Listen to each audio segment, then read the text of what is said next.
No programa Ação Parlamentar de hoje, o deputado Cimeison Silveira é nosso entrevistado, ele que é do PSC. Deputado, muito obrigada hoje pela sua participação aqui no Ação Parlamentar. Muito obrigado a vocês, um prazer falar sempre aqui no Ação Parlamentar. Um grande abraço àqueles que estão nos assistindo também.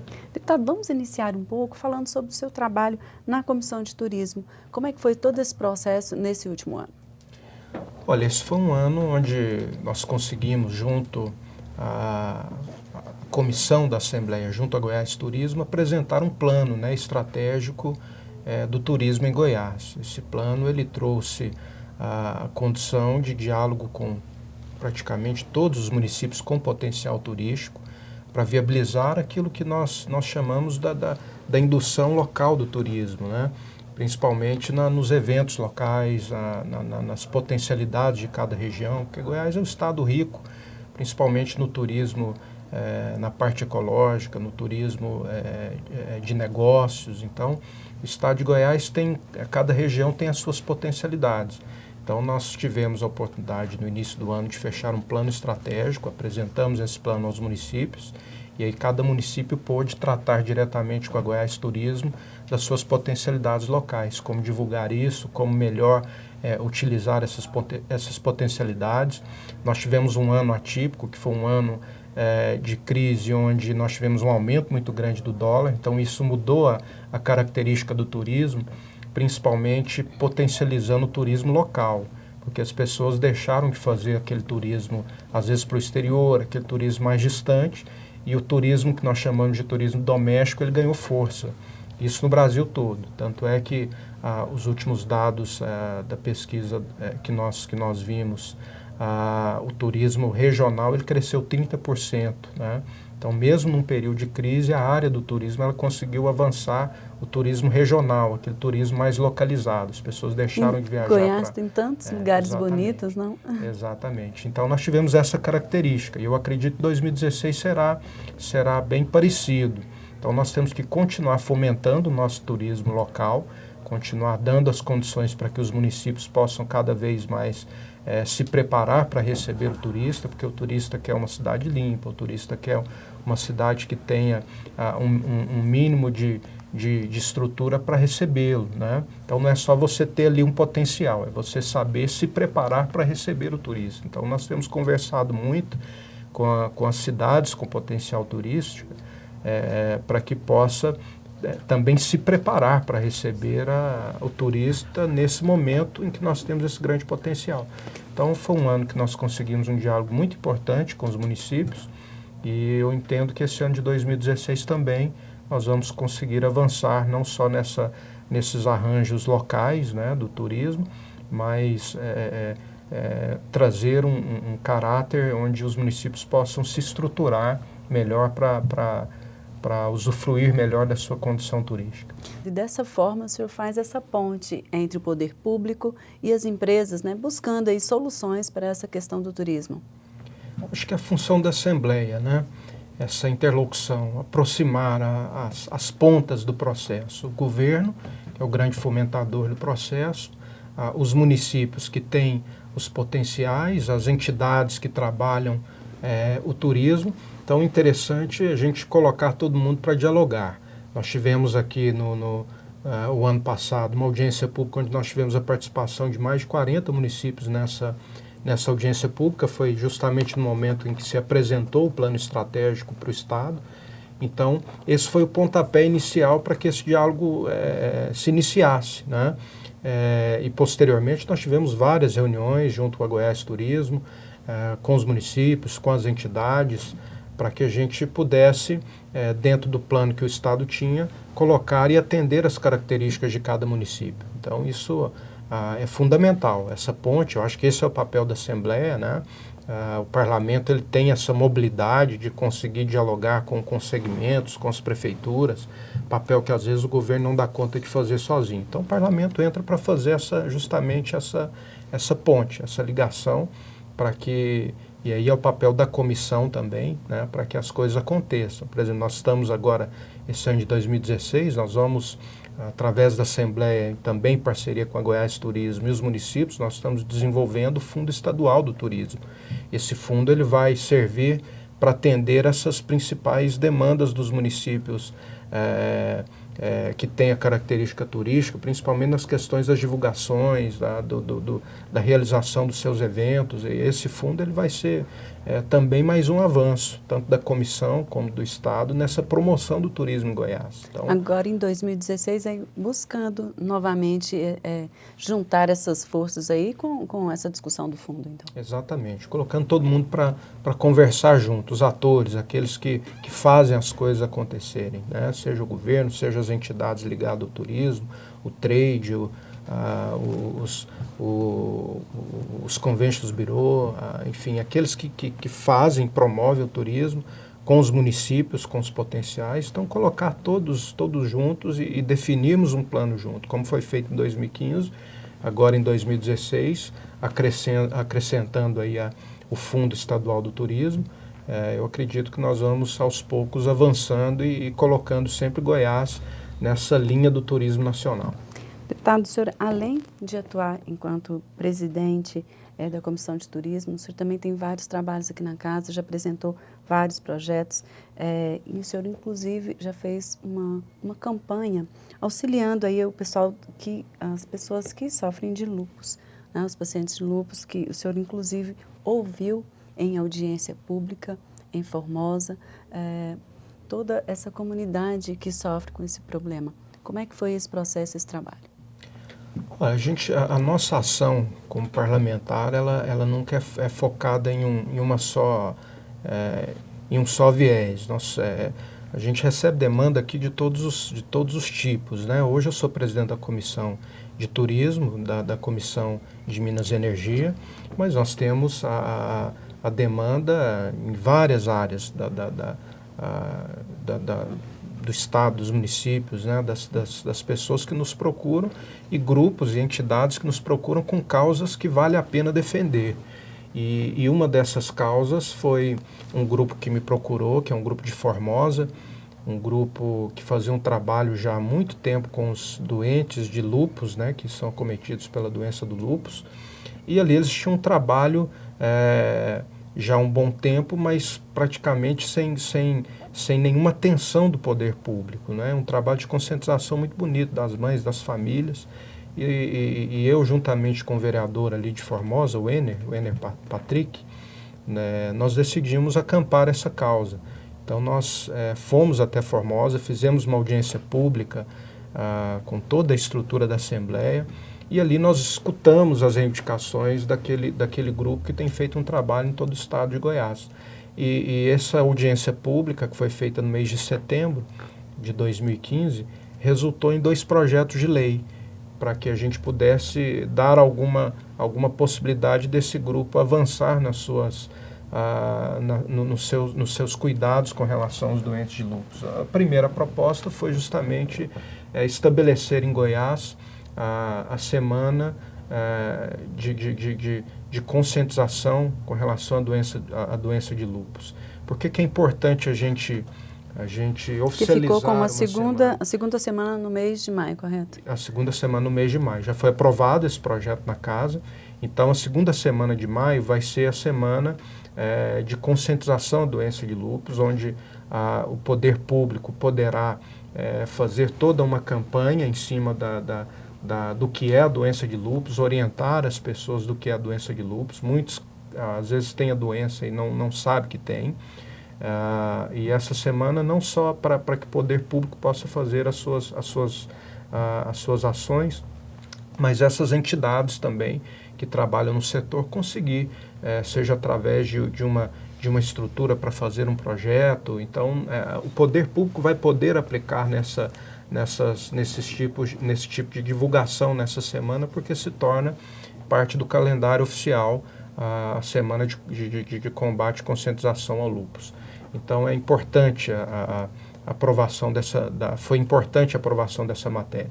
E nós temos uma segunda matéria, que também foi resultado dessa audiência pública, que também é uma ação que eu julgo que vai ser de extrema importância, porque hoje quem tem a doença do lúpus, o principal fator que desencadeia a crise do lúpus são as irradiações solares, ou a própria luz que nós estamos recebendo aqui. O doente de lúpus não pode ficar exposto a esse tipo de radiação. Então, o principal remédio que eles utilizam é o protetor solar, o bloqueador solar. É o remédio de quem é doente de lúpus. E aí nós tínhamos um entrave legal, porque a lei ela não considera o protetor solar como medicamento, e sim como cosmético. Então, nós tínhamos que fazer uma adequação na lei para que o protetor solar passasse a ser reconhecido como medicamento para quem tem a doença de lúpus.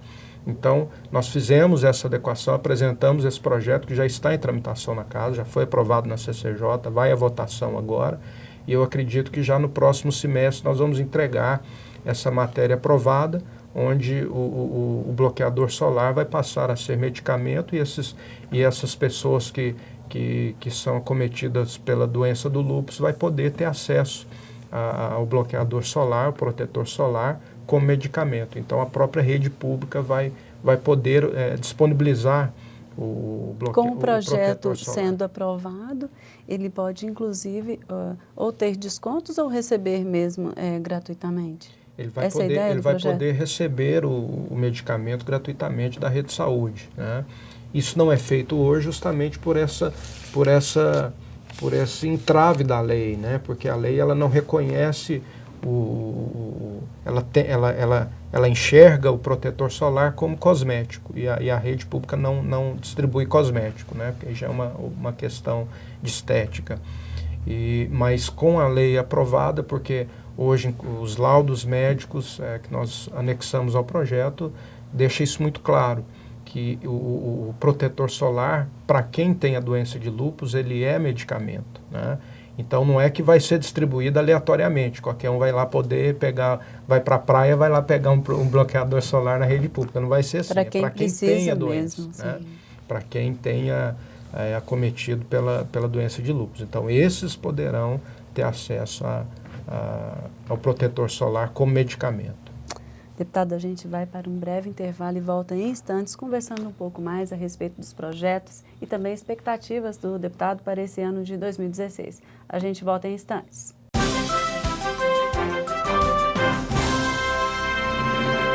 A casa própria é o sonho de muita gente, mas que nem sempre se realiza. O atraso na entrega de imóvel comprado na planta tem índices alarmantes. Mais de 90% dos proprietários só recebem as chaves depois do prazo. Descumprir com a data de entrega estabelecida no contrato garante ao consumidor o reembolso imediato, integral e corrigido do valor pago. Dignidade e respeito. Direitos do consumidor. Superior Tribunal de Justiça. O Tribunal da Cidadania. Você fica constrangido quando encontra uma pessoa com deficiência? Então, está na hora de mudar. Deficiência não é doença e essas dicas são para você. Ao caminhar com uma pessoa que tem deficiência física, procure acompanhar o passo dela. Mantenha muletas ou bengalas sempre próximas. Se presenciar um tombo, ofereça ajuda, mas antes pergunte como fazer. E ao planejar um passeio, verifique antes se existem barreiras que possam impedir a passagem do cadeirante, como escadas e banheiros não adaptados. Se o local não estiver preparado para receber um deficiente, recomende ao proprietário que faça as adaptações. Cidadania é saber conviver com as diferenças.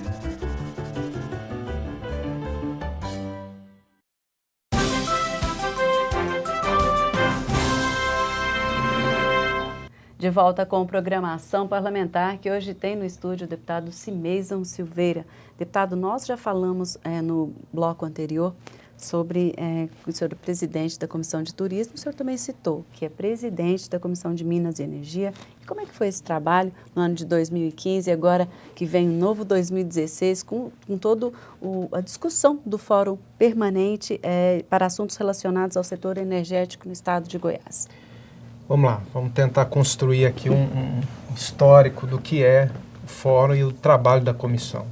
É uma comissão que tem uma responsabilidade, eu julgo, fundamental para o Estado. O Brasil ele vive um tempo de crise energética. Nós estamos falando o Brasil está em crise, mas o setor energético já está em crise há muito tempo. E porque hoje o nosso modelo, a nossa matriz energética é muito dependente das hidrelétricas. Então, o Brasil está muito atrasado na geração daquilo que nós chamamos de matrizes complementares, que são as matrizes renováveis, sustentáveis. E o estado de Goiás tem um potencial imenso, principalmente na questão solar e na questão das biomassas. Nós somos um estado que tem hoje a segunda maior incidência de radiação solar do Brasil. Então, nós temos hoje um potencial imenso para a geração de energia, não só o aquecimento, mas a geração da energia através do sol, que é o que nós chamamos de energia fotovoltaica, e um potencial muito grande na questão da geração de energia pelas biomassas, pelas usinas que nós temos, principalmente com relação à cana, né, a produção do álcool. Então, nós temos condições de explorar matrizes que são sustentáveis, renováveis, limpas, que é hoje o grande desafio do mundo, né? Produzir energia sem gerar impacto ambiental e sem gerar poluição. E o estado de Goiás pode fazer isso de uma forma muito eficaz e com uma quantidade acima da média mundial. Porque hoje o estado de Goiás ele tem já projetos de grandes grupos que querem empreender em Goiás. Então nós estamos justamente nessa fase. Como comissão, foi onde surgiu a ideia de formarmos um fórum de discussão do setor para que nós pudéssemos colocar no mesmo ambiente a cadeia produtiva, aqueles que querem investir, colocar no mesmo ambiente o governo, os órgãos fiscalizadores, a Assembleia, as instituições de pesquisa, as universidades. Então o fórum hoje ele compõe todo esse grupo, onde nós estamos trabalhando toda a última sexta-feira do mês, com reuniões, fazendo rodadas de discussões extremamente relevantes com relação ao setor energético. Essas discussões vai gerar as leis específicas para nós darmos as condições para que esses investimentos venham para Goiás. Então esse fórum nós já estamos na terceira reunião desse fórum. É algo único no Brasil, que eu tenho notado que as pessoas têm olhado hoje o fórum, e ele tem ganhado uma dimensão muito interessante. As pessoas têm olhado hoje um fórum como talvez um modelo que virá a ser aplicado em outros estados. Por quê? Porque às vezes você vai trabalhar temas tão importantes, o governo trabalha de uma forma isolada, depois a sociedade discute, os investidores discutem por um outro viés, e aí o órgão fiscalizador trabalha de uma outra forma, o Ministério Público tem uma outra visão. Então aí você tem que fazer uma série de adequações que é muito difícil, aí entra questão burocrática e tudo é muito lento e moroso. Então, para resolver isso é que nós criamos o fórum, porque hoje nós temos a necessidade iminente, o setor energético precisa ter essas matrizes complementares o quanto antes. Então a melhor forma é colocar todo mundo no mesmo ambiente para discutir. Se nós vamos discutir legislação, então o que o governo acha, o que os órgãos fiscalizadores acham, o que o empreendedor que vai aplicar precisa como agilidade para que ele possa viabilizar os seus projetos. Então, o interessante do fórum é justamente isso, você pôr no mesmo ambiente e juntar no mesmo ambiente as pontas, né? De ponta a ponta, da produção, a quem utiliza, a quem quer aplicar, aos órgãos fiscalizadores, a quem tem a pesquisa, a quem faz as leis, no caso da Assembleia. Então você coloca todos no mesmo ambiente, você tem uma discussão tendo o pensamento de todos os lados, e dali você pode extrair algo que vai contemplar todos os envolvidos de uma forma muito direta. Então o fórum ele tem ganhado uma projeção muito grande justamente por isso, porque ele consegue colocar no mesmo ambiente todas essas entidades, né? O senhor, inclusive, teve uma reunião com a CIEG, representantes da CIEG, sobre a implantação de energia fotovoltaica em Goiás. Exatamente. Dentro dessa ideia do fórum. Exatamente. E essa não foi uma reunião do fórum, para você ver a importância do fórum. Esse grupo que já está com projetos prontos para Goiás, estão com dificuldade com relação às questões legais, às permissões que precisam ser tiradas. Então, o que eles fizeram? Eles acionaram o fórum, né? Acionaram o fórum, colocando as suas dificuldades. Nós fizemos, então, uma reunião, recebemos esses grupos, tem investidores, inclusive, fora do país, né? Tem grupos alemães, grupos de Portugal, e nós recebemos esse grupo, né? Alguns membros do fórum, fizemos uma reunião na CIEG, com membros também do governo. Esse grupo nos expôs quais eram as suas dificuldades, inclusive esse grupo vai estar na próxima reunião do fórum, apresentando as suas reivindicações para a regularização das leis, porque o fórum tem essa característica. Então esse grupo vai estar na próxima reunião do fórum, trazendo essas dificuldades que estão tendo, porque o fórum ele quer resolver isso. Então, nós vamos ali dentro do fórum já discutir quais são essas dificuldades legais para que a gente possa desburocratizar ao máximo o processo para viabilizar a implantação desses projetos, né? São usinas fotovoltaicas que estão prontas para serem aplicadas em Goiás, esse grupo em específico na cidade de Itapuranga, tá? E que estão às vezes travados por questões de falta de alguns ajustes na legislação. Então o fórum ele vai ter um papel, eu não tenho dúvida, fundamental para que esses projetos venham para Goiás, se estabeleçam em Goiás, e o fórum vai de forma permanente estar fomentando, né, seja na adequação de leis, seja na captação de projetos, ouvir os grupos que querem aplicar em Goiás, e não só na questão fotovoltaica.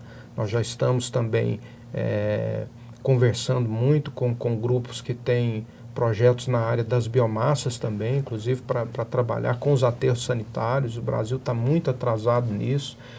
O lixo ele pode gerar energia, ele pode gerar gás, e isso o Brasil está anos-luz atrás do que por exemplo, do que é a Europa hoje. Você pega um país como a Alemanha, que tem uma radiação solar muito menor do que o Brasil, eles produzem energia solar de uma forma que já está bem à frente. Muito à frente. A questão do lixo, a forma como os países hoje já tratam lixo, já produzem energia desse lixo, e o Brasil ainda está engatinhando.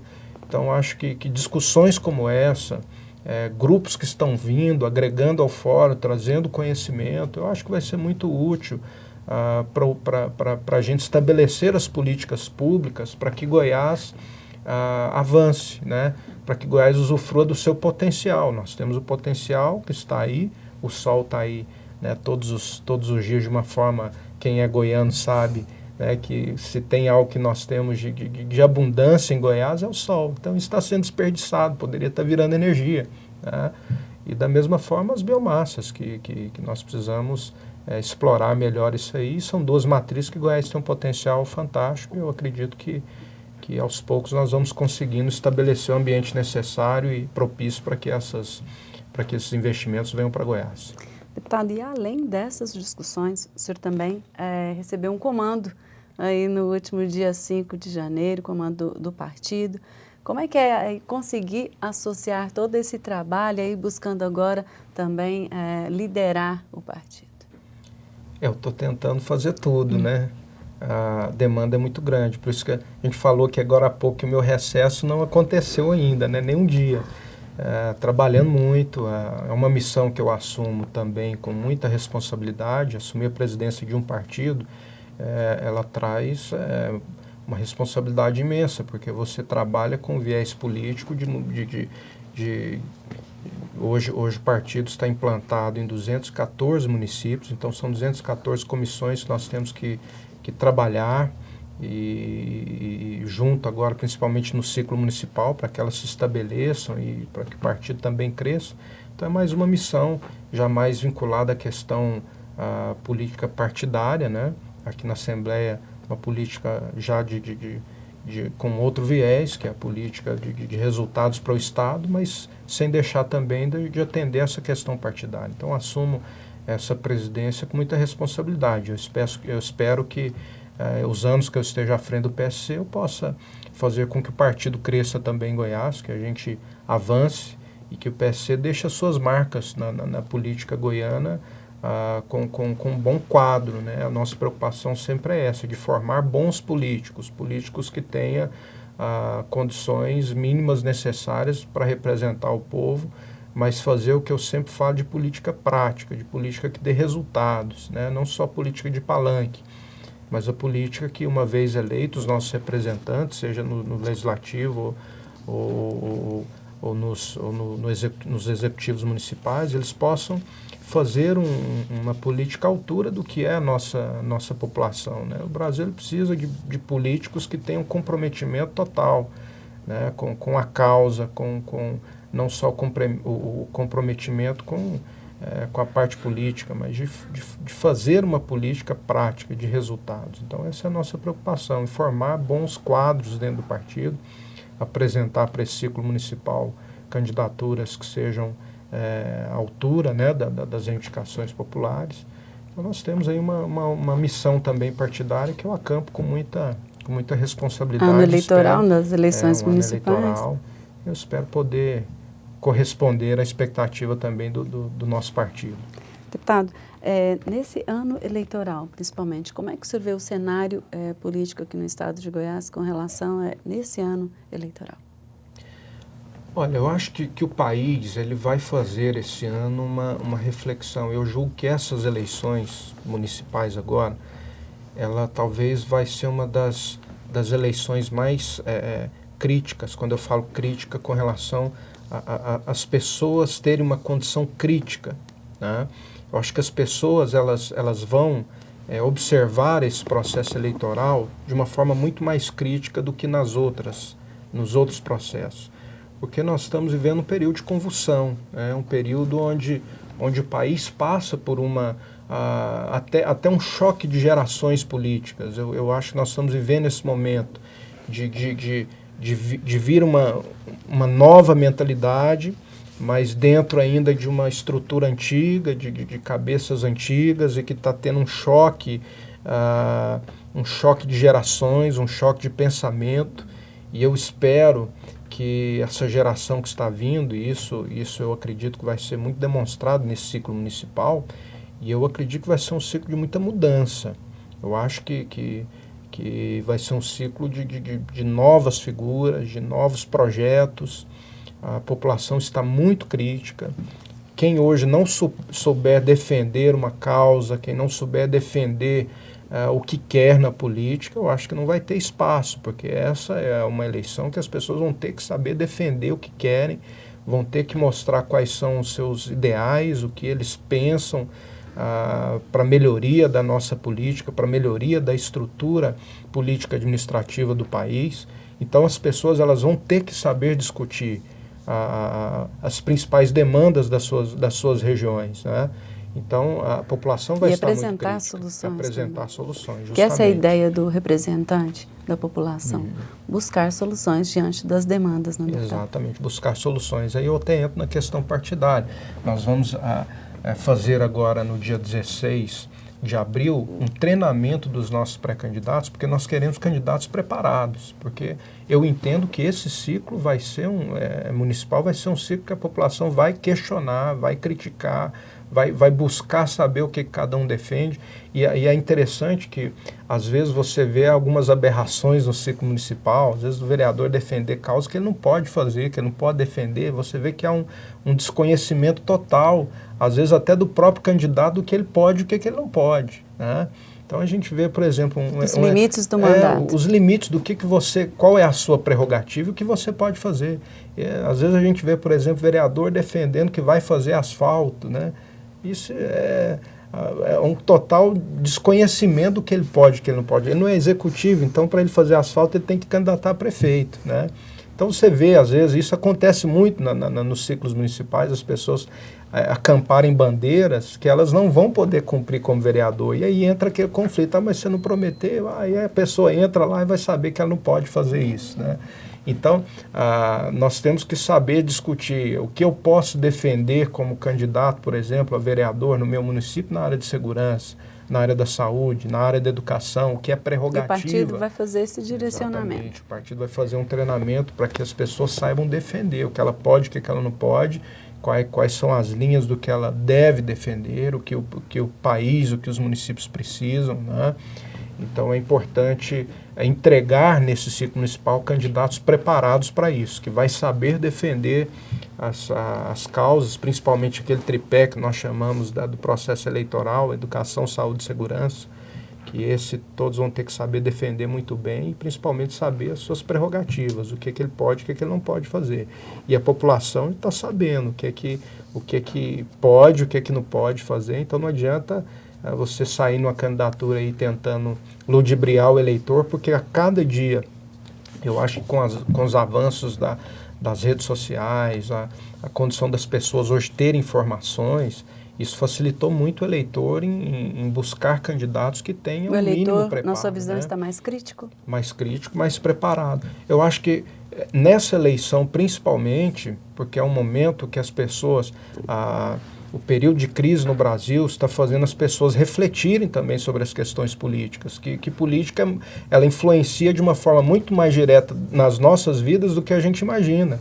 Né? Porque às vezes nós tínhamos parte da população que estava completamente alheia, acomodada, eu digo acomodada aos processos políticos. E aí quando ele vê que a falta do envolvimento dele gera, às vezes, representantes que não têm a mínima qualidade para defender ou para estar na política em algo que vai influenciar diretamente a sua vida, eu acho que o eleitor está começando a entender que ele precisa se envolver de uma forma muito mais direta. Né? Não é simplesmente chegar no dia da eleição, catar um papel na rua e ir lá e votar em alguém, né? Mas se envolver percebendo quem é quem, o que cada partido defende, em que linha que está aquele candidato, o que aquele candidato tem defendido. Então as pessoas hoje têm muito mais facilidade de ter acesso a essas informações. O candidato tal, o que ele é, o que ele defende, qual partido que ele está, o que esse partido defende. Vai mesmo me representar? Vai mesmo me representar? Essa é uma pergunta que todos têm que fazer. Então hoje as pessoas têm condições de ter acesso a essas informações, coisas que antigamente não tinha. Então isso, e eu entendo que isso facilita muito justamente nesse momento que o eleitor está entendendo que a responsabilidade que ele tem na eleição dos seus representantes, ela vai influenciar diretamente na sua vida. Deputado, o nosso programa já está chegando ao fim. Eu gostaria das suas considerações finais aqui a respeito de todo esse trabalho que o senhor espera para 2016. Primeiro agradeço a atenção de todos. A nossa consideração vai muito dentro da expectativa que nós temos para o ano de 2016. Eu acho que o momento que nós vivemos no país, em geral, via de regra, é um momento difícil para os municípios, para o Estado, para o Brasil, mas que haja sempre o compromisso da população em se envolver. A população ela não pode sair do processo político jamais, mas a população, quando ela se envolve de uma forma responsável, buscando bem os seus representantes, ela pode promover mudanças. E a nossa expectativa é essa, que a população se envolva, que 2016 seja um ano de envolvimento, que a gente se envolva com os projetos que a gente acredite, né? Acho que cada um tem que fazer a avaliação da sua região, daqueles que estão buscando os apoios e buscar realmente se envolver com os processos para que a transformação venha. Então essa é a nossa expectativa. Eu espero que esse ciclo municipal seja um ciclo de avanço, né? E que nós todos possamos buscar juntos a melhoria dos nossos municípios, Estado e Brasil. Essa é a nossa expectativa. Boas expectativas para o ano, deputado. Nosso programa Ação Parlamentar está terminando aqui. Hoje teve a participação do deputado Cimeizão Silveira, ele que é do PSC, presidente da Comissão de Minas e Energia, presidente da Comissão de Turismo aqui da Casa, que vem trabalhando também em várias vertentes aqui, com vários projetos na Casa de Leis aqui do Poder Legislativo do Estado de Goiás. Muitíssimo obrigada pela sua participação também e até o próximo programa.